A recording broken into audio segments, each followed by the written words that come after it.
Hi, it's Anthony again, and we're back for another guitar lesson. This lesson will be on tuning. So there's a bunch of different ways you can tune your guitar, and I'm going to go over 4 of those ways.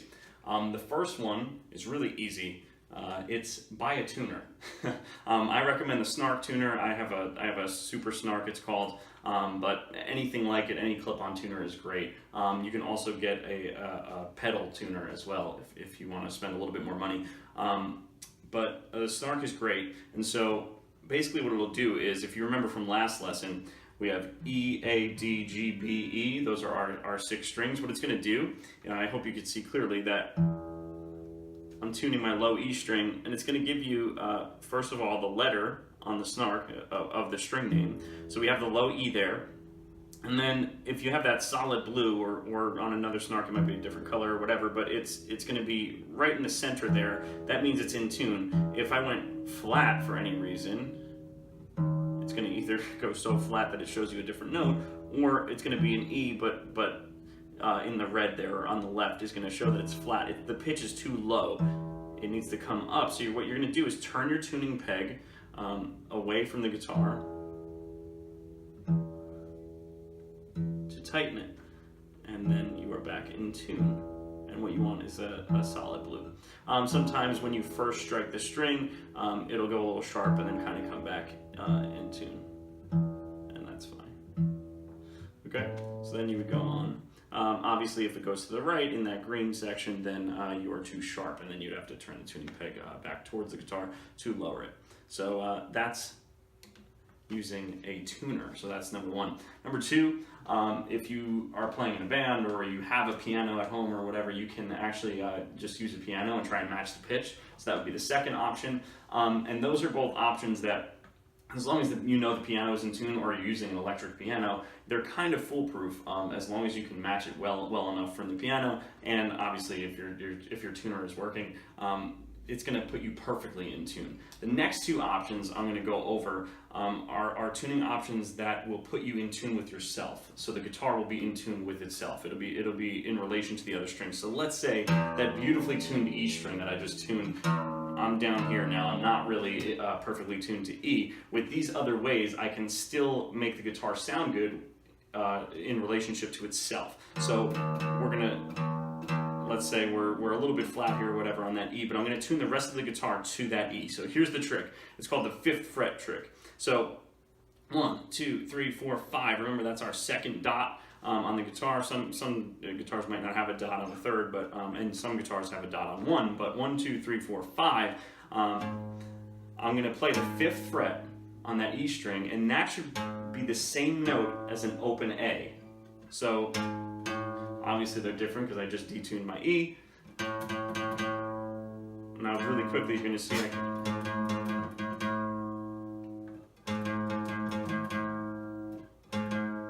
so now they sound the same. So 5th fret E should sound the same as open A. Now 5th fret A should sound the same as open D. So now 5th fret D sound the same as open G. Now here's the only exception to the 5th fret rule. 4th fret G should sound the same as open B.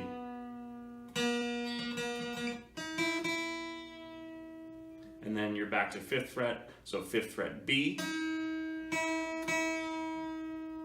should sound the same as the open high E. So now all together, you hear a beautiful G chord. Now, is that perfectly in tune? No. If a piano player was playing on a perfectly tuned piano or an electric piano, would that sound right? No, because I am technically out of tune, but I am in tune with myself. So this G chord, if you just played out of nowhere, it would sound right to you and to others, as long as you're not playing with anyone else.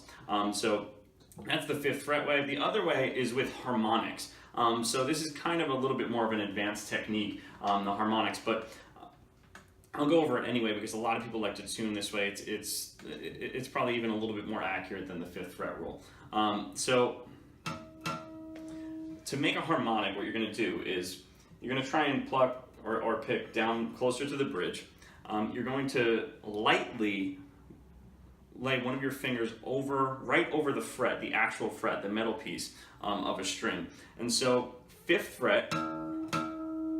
fret harmonic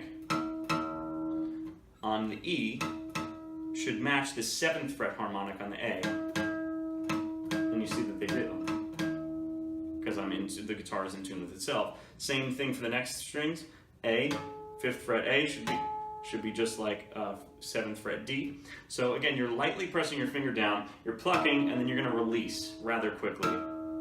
So you're not actually pressing down, you're just kind of hovering over it and just leaning up against it. And you might have to experiment with it for a little while and get used to what that feels like.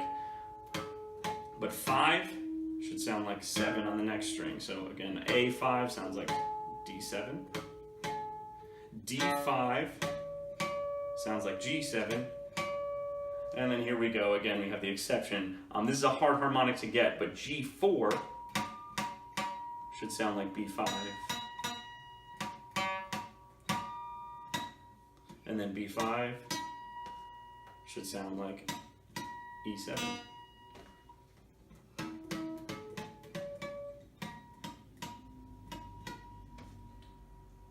All right, and so those are the 4 ways to tune your guitar. So you have buy a tuner, match pitch with another instrument that you know is in tune. The 3rd way is the 5th fret rule, and the final way is using harmonics. So find the one that works best for you, and it might be in different situations. You might use different techniques. And so I hope that helps you out. We'll be back soon with another lesson. Thanks.